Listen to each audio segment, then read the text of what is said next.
안녕하세요. 유아북독방 이소정입니다. 오늘은 펜션이 뭐야 이제 또 이어서 강의가 들어가겠습니다. 지난 시간에까지 했던 게 펜션을 전체적으로 할 수 있는 사업의 구성을 봤을 때 신축, 그리고 지난 시간 간단하게 해드렸던 매매, 그리고 펜션은 임대 사업이 있다라고 제가 첫 시간 때 얘기를 해드렸죠.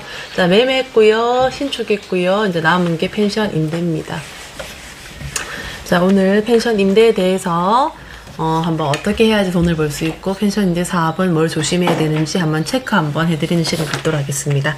자, 펜션 임대 사업이죠. 자, 일단은 펜션 임대라는 것을 할 수 있는 요건부터 먼저 알아볼게요. 너무 많겠지만 지방마다 조금 차이는 나겠지만 저는 거제시 조례 현재 농어진박 이제 거기 관공서에서 나와 있는 정보로 제가 설명해 드리는 거고요. 반드시 확인 절차는 본인이 하셔야 됩니다. 자, 펜션 임대 사업은 첫 번째, 거주 기간이 있어야 된다. 펜션 그 주소지가 아니고요. 거제도 전역에 아무 때에도 상관없습니다. 전입신고가 되어 있어야 되는데요. 여기서 중요한 게 좀 기간이 생각보다 좀 깁니다. 3년 동안 거주 기간을 쭉 이어서입니다. 여기 잠깐 했다가 다시 부산 갔다가 오고 이게 안 되고 딱 거제도에서 이어서 3년 동안 어디든지 전입신고가 되어 있어야지 펜션 임대 사업을 할 수 있는 요건이 됩니다. 그래야지만 자, 본인 그 임차인 이름으로 임차인 되는 거죠. 이제 주인이 있고 그럼 이제 세를 들어가서 우리가 펜션 사업을 하시는 거니까 이제 세입자가 되는 거예요. 그래, 임차인이 사업자 등록증을 또는 농어진박 필증을 낼 수 있는 것이 거주 조건이 있어야지 기본적으로 된다는 거. 자, 그러면 거주 조건이 안 되면 펜션 사업을 할 수 없겠네요 라고 많이 하시죠. 이 부분은 사실은 제가 영상으로 말씀드리기 좀 그래서 거주기간이 3년이 안 되시는 분 같은 경우에는 저한테 전화로 얘기해 주시면 어떻게 조금 할 수 있는 편법이 있는지 조금 우회해서 제가 설명을 그때 다시 전화로 유선상으로 전화 드리겠습니다. 자, 그럼 우리는 거주기간이라는 걸 이제 한다고 생각하고 임대사업을 어떻게 해 나가는가, 어떻게 선택해야 되는지 한번 알아보겠습니다. 자, 펜션은 일반 펜션이 있고요. 그리고 스파 펜션이 있고요.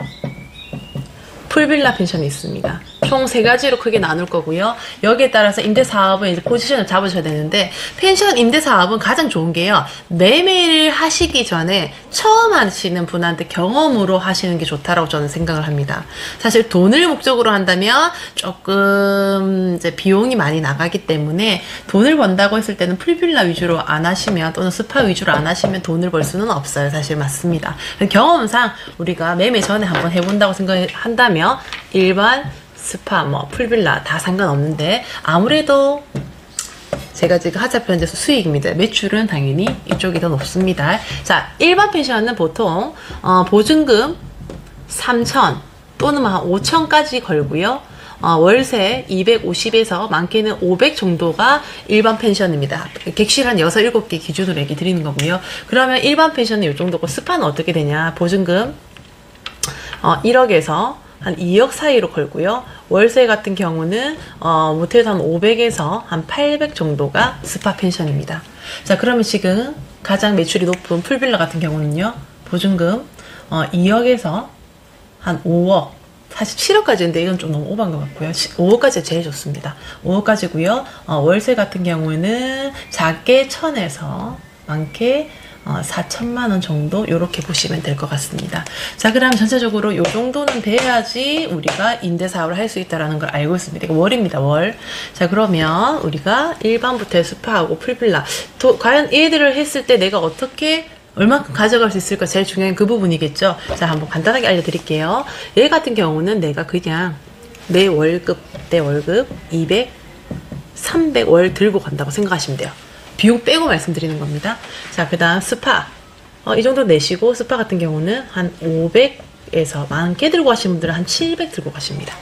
풀빌라 같은 경우는요 한 500에서요 월 1000에서 진짜 잘하는 데는 1,500가 들어가는데 이건 안 쉬워요. 한 500에 1,000 정도 생각하시면 됩니다. 잠깐 끊고 가겠습니다. 이어서 하겠습니다. 아까 전에 펜션, 우리가 일반 펜션, 스파 펜션, 풀빌라 있었죠. 자, 그러면 제가 돈을 좀 목적으로 하신다면 스파나 풀빌라로 가야 된다고 했잖아요. 그럼 가장 우리가 임대료도 비싸지만 매출도 가장 많이 나오는 기준으로 해서 실제로 내가 돈을 얼마큼 들고 간지 보겠습니다. 가상입니다. 근데 대략적으로 제가 말씀드리는 좀 가략적으로 얘기 드리는 거는 주위 사례나 제가 중개를 했던 거라든지 직접 지금 운영하고 있는 그 손님들 위주로 제가 몇 개 사례를 분석해서 얘기 드리는 겁니다. 자, 풀빌라입니다. 풀빌라고요. 지금 보증금이 여기는 4억이고요. 월세가 3천만 원입니다. 부가세는 별도고요. 자, 월세 이렇게 3천만 원 있어요. 자, 그러면 실제로 이 월세 매달 내야 되는 거잖아요. 자, 매달 내고 이 펜션은 그러면 어떠한 수익이 나는지부터 먼저 알아야 되잖아요.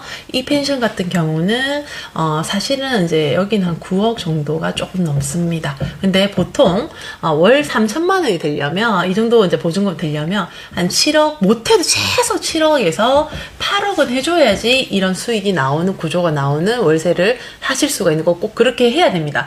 7, 8억도 안 되는데 이렇게 3천만 원 주면 안 됩니다. 그러면 절대 남는 장사가 안 돼요. 자, 그러면 자, 빨리 하겠습니다. 자, 우리가 3천만 원 외에 전기세, 인건비, 본인 지금 다 못해요. 풀빌라 같은 규모가 크기 때문에 인건비, 그리고 비품도 세세하게 들고 이래저래 하다 보면 뭐 부서질 수도 있고 다 그거를 이제 주인한테 해달라고 할 수는 없거든요. 그래서 계약서 적을 때는 이제 어디까지 이제 세입자가 해주고 어디까지는 주인이 해주는지 정확하게 명시를 해줘야 되는 거. 그래 분란이 아니라 머리 안 아파요 나중에. 일단 요러한 부분을 해서 한 500이 더 들어간다 생각하시면 돼요.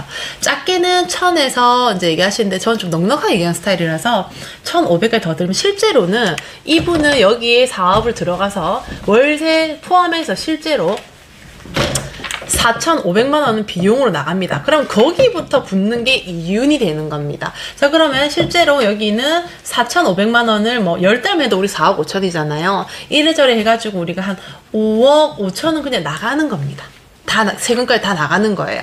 그러면 7억을 매출을 했다면 한 1억 5천 남는 거고요. 8억을 하면 2억 5천 남고 그 이상은 계속 남는 거예요. 그래서 실제로 우리가 월세 말고도 비용이 얼만큼 나가는지 충분히 계산하시고 그 중개사하고도 충분히 계산을 해서 내가 이윤을 얼만큼 남길 수 있을지 그런 부분을 반드시 생각하시고 펜션을 선택하시고요. 펜션 선택하시는 데는 유아소장이 제일 잘합니다. 펜션 임대 거제도에서는. 자, 그래서 한번 임대를 먼저 매매 전에 하시고자 하시는 분이 계시면 꼭 저에게 의뢰를 해주시고 제가 어떻게 해야지 이제 수익이 날 수 있는지 원하시는 그 구조를 선택할 수 있는데 큰 도움을 드릴 수 있도록 하겠습니다. 오늘 강의 여기까지 하겠습니다. 감사합니다.